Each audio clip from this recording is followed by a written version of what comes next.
So, well, I'm back, and yes, I have already made a video like only a few minutes ago, but anyway, I might as well do my first official video on a book review, and that book would have to be the book that brought me to Wattpad, because Wattpad is just amazing, and I'm sort of addicted to it now, but who wouldn't be addicted to it?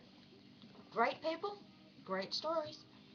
Anyway, the book is Abigail Gibbs, The Dark Heroine, Dinner with a Vampire. I can't wait for the second one. It was a brilliant book, as the back states, if you can read it. It talks about how the girl was 17 and she wrote the book originally on Wattpad. And then I bought it and I found Wattpad. And now I'm doing pretty good with 50 followers at the moment, and at least 26 views on my second book that I've written, and 10 views on my first book. Sadly, that book didn't make it so well, but I'm still going to update it. And, well, I better get on with the book review. Well, the story's about a girl who happens to watch a mass murder of these vampires killing slayers.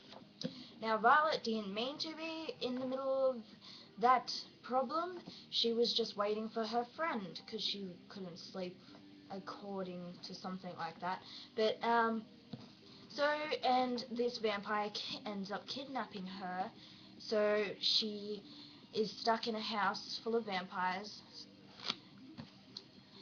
And one of the main vampires, Casper, I think it was, if I remember. But yeah, Casper is a bit of a, don't mean to use inappropriate language, but arsehole.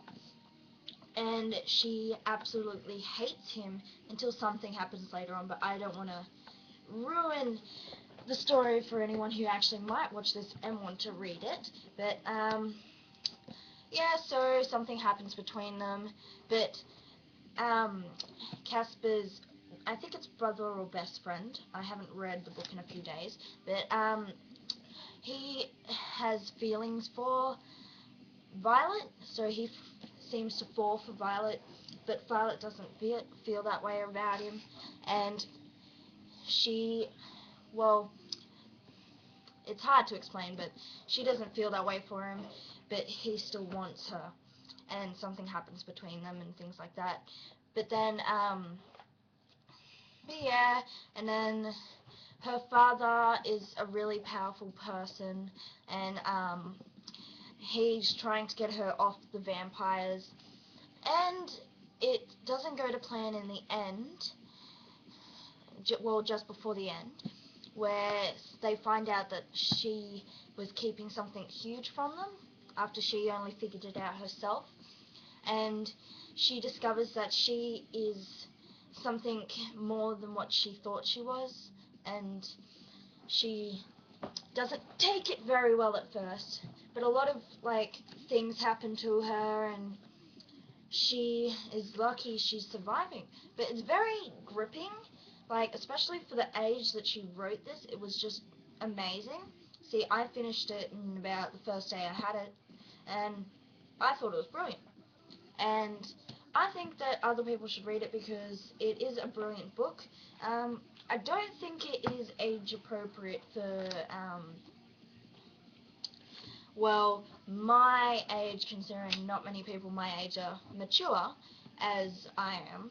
Well, I'm sort of mature, but yeah, so I would suggest it for 14 to 15-year-olds, 14 to 17, 18-year-olds, and could go higher than that, but in my opinion, 14 to 17 to 18. But yeah, it's really good, and it was probably the best book I've read this year, besides another book that I've also read or started reading. But I think you should go check it out. A second book is coming out, I think it's next year or in 2015. But I'm pretty sure it's next year. And I don't remember the name of the book, but it should be coming out soon, and I can't wait for it. But I suggest you buy this book, because this book is just amazing, and it would be amazing if you buy this book. If someone actually watches this and buys the book, that would just be amazing. But anyway, that is all for my official book review and opinion on The Dark Heroine, Dinner with a Vampire. Now, I suggest whoever watches this, you go and buy this book immediately before the time runs out. No, I'm joking. No time's going to run out. You can buy whenever you want. But anyway, that is all. Now, goodbye, people.